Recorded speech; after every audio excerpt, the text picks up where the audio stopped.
Assalamualaikum warahmatullahi wabarakatuh. Kisah Nabi Yusuf alaihissalam adalah kisah terindah yang diabadikan di dalam Al-Quran. Nabi Yusuf disebutkan 27 kali di dalam Al-Quran. Satu-satunya Nabi yang dikisahkan di dalam satu surat, yaitu Surah Yusuf. Surah ke-12 terdiri dari 111 ayat. Nabi Yusuf adalah putra Nabi Yakub yang nasabnya tersambung ke Nabi Ibrahim hingga Adam alaihissalam.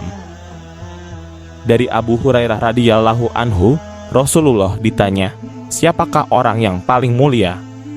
Yang paling mulia di sisi Allah adalah yang paling bertakwa di antara mereka, jawab Rasulullah. Orang tersebut berkata, "Bukan itu yang kami tanyakan.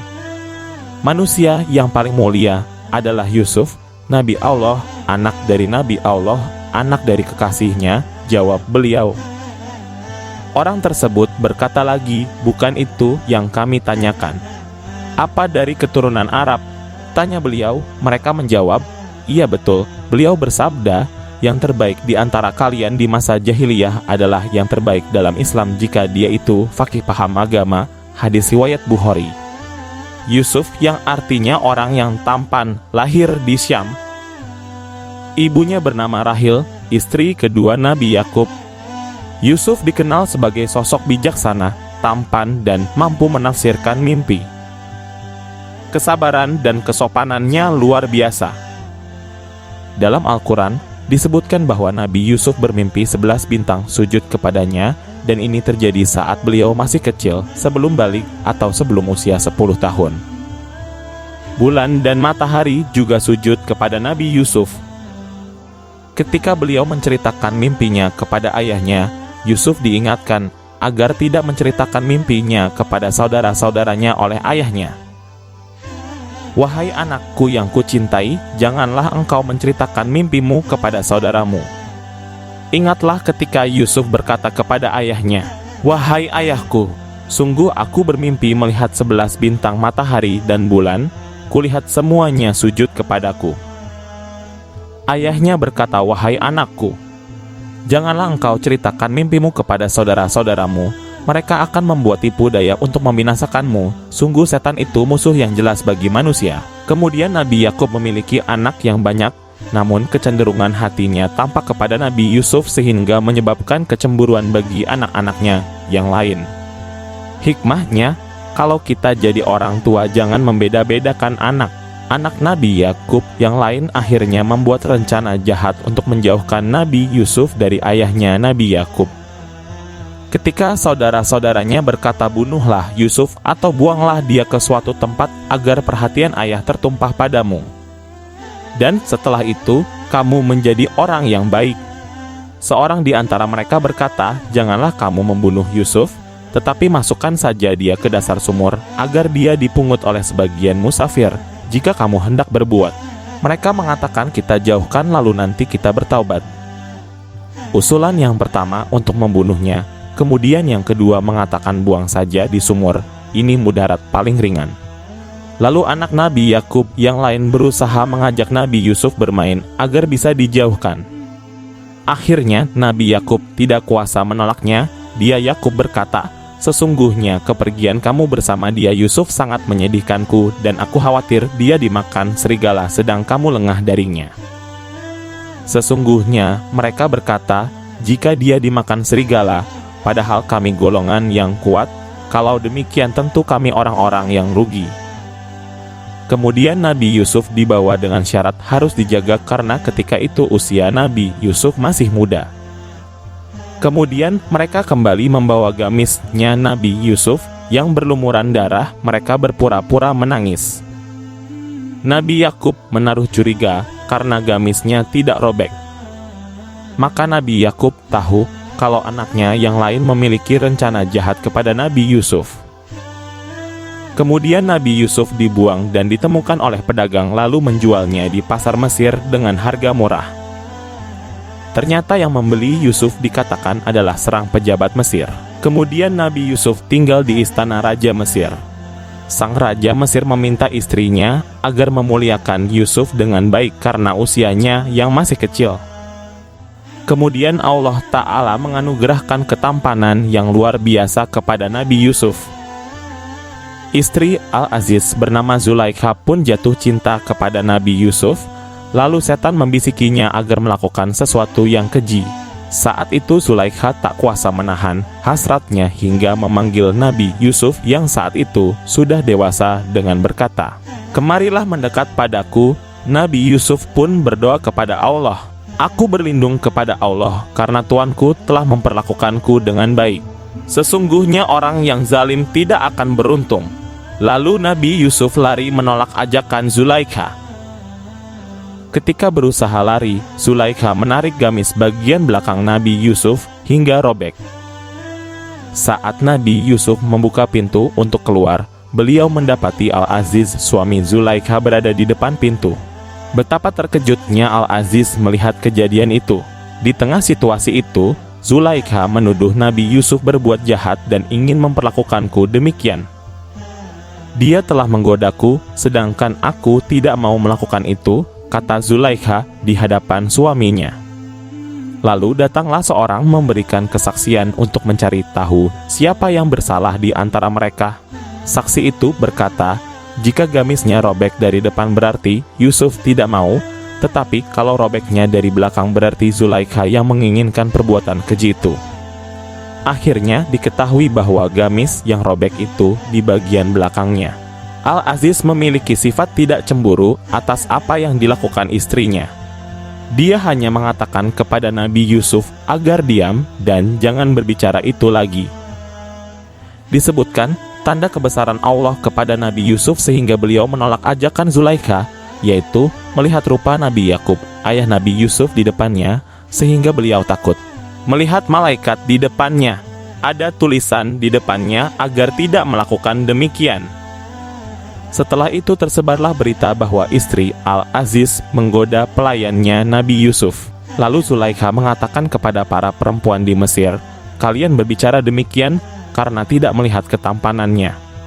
Akhirnya diundanglah perempuan bangsawan untuk menghadiri jamuan makan di istana. Hidangan makanan, minuman, buah-buahan lengkap dengan pisaunya disiapkan untuk mereka. Ketika Nabi Yusuf lewat di tengah jamuan makan itu, para perempuan itu tak sadar mengiris jemari tangannya karena terpesona dengan rupa dan ketampanan Nabiullah Yusuf. Mereka mengatakan, "Maha suci Allah, ini bukan manusia tapi malaikat." Lalu Zulaikha berkata, "Inilah yang menyebabkanku menggodanya untuk melakukan hal yang diinginkan." Setelah itu, Nabi Yusuf pun dipenjara. Pada masa itu, budak yang memandang dan melakukan perbuatan keji terhadap istri majikannya maka hukumannya harus dibunuh. Namun tidak demikian dengan Nabi Yusuf. Alasannya adalah karena Al-Aziz tahu Nabi Yusuf bukan orang yang bersalah. Kemudian istri Al-Aziz meminta Nabi Yusuf dihukum penjara agar keluar nanti Nabi Yusuf berubah pikiran. Ada yang menarik ketika Nabi Yusuf berada di penjara.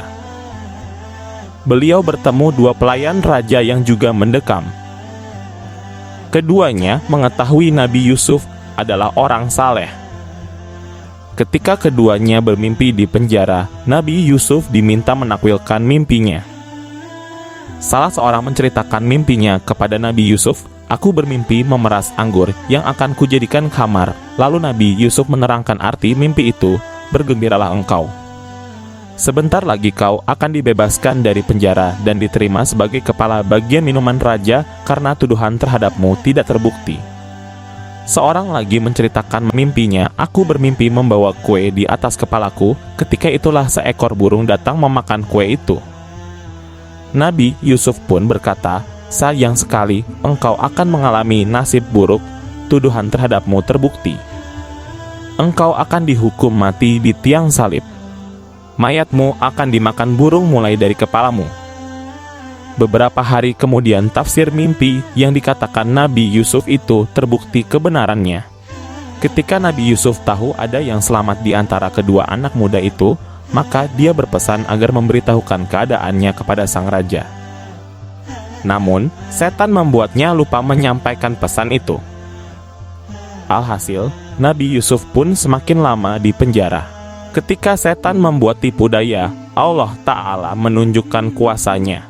Tiba-tiba sang raja bermimpi. Adapun mimpi raja itu adalah ia melihat 7 ekor sapi yang gemuk dimakan oleh 7 ekor sapi yang kurus.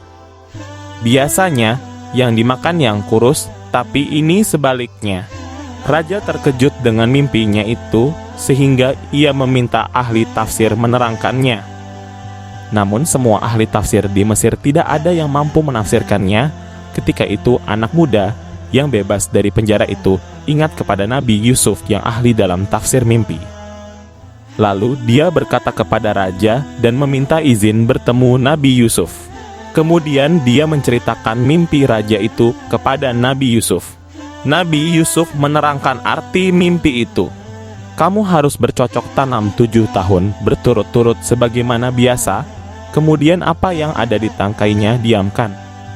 Kemudian Nabi Yusuf menjelaskan setelah itu akan datang 7 tahun yang akan menghabiskan tanamanmu. Kalau kalian simpan gandum itu di tangkainya tidak akan rusak, akan terus mengalir dan itu akan bisa dipakai melewati 7 tahun berikutnya. Demikian Nabi Yusuf menafsirkan mimpi sang raja. Beliau memberitahu bagaimana cara mengatasi kesulitan paceklik di Mesir. Akhirnya Nabi Yusuf dibebaskan oleh sang raja. Ketika utusan datang, beliau tidak mau keluar.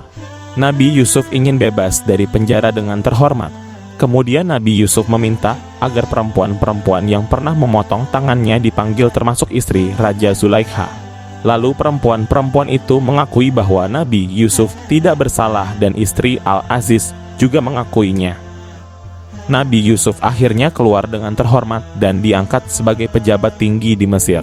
Beliau meminta dijadikan bendahara negara karena beliau adalah orang yang ahli dalam menjaga perbendaharaan. Muncul pertanyaan, kok Nabi Yusuf meminta jadi pejabat?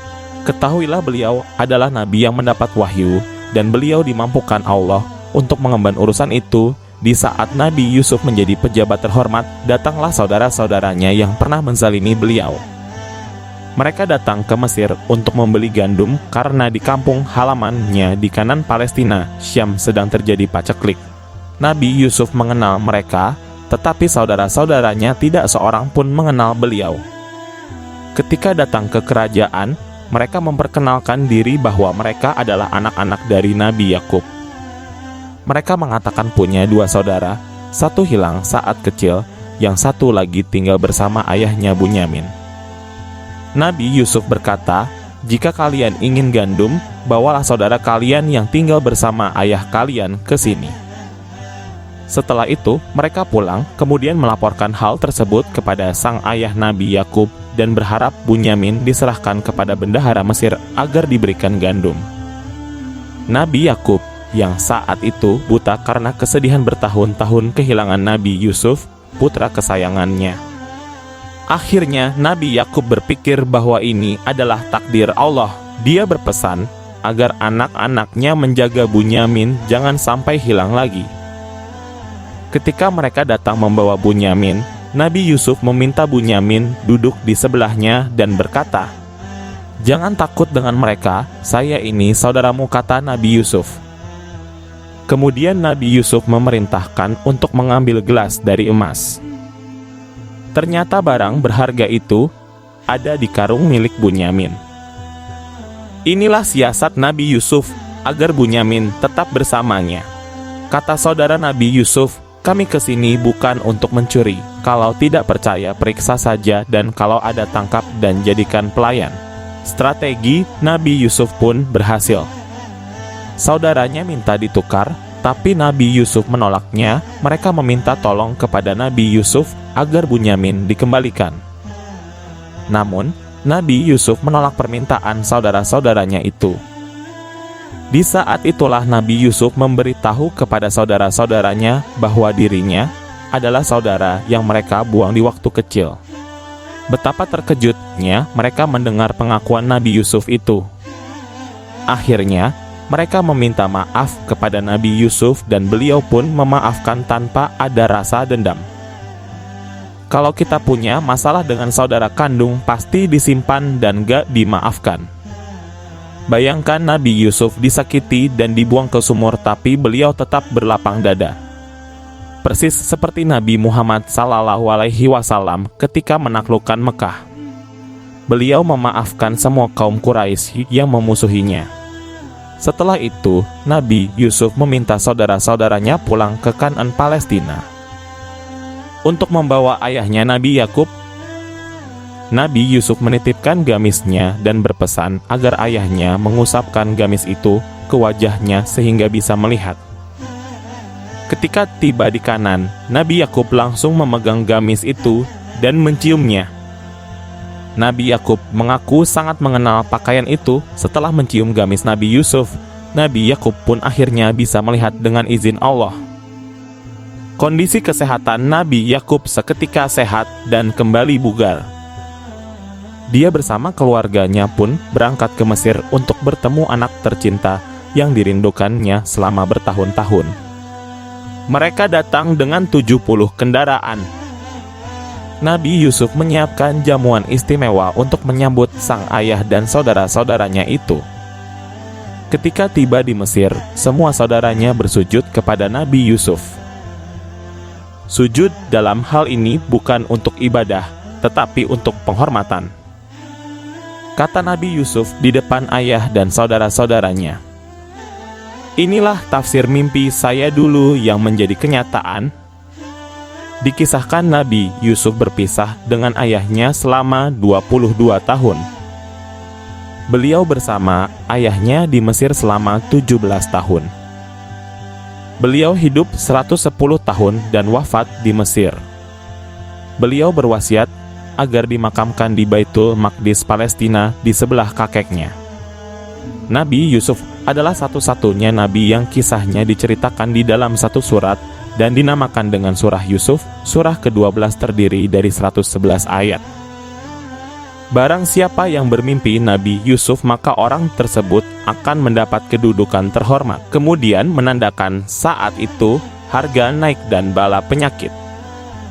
Disebutkan juga barang siapa mimpi Nabi Yusuf akan dihilangkan dari kesedihan dan disembuhkan dari segala penyakit.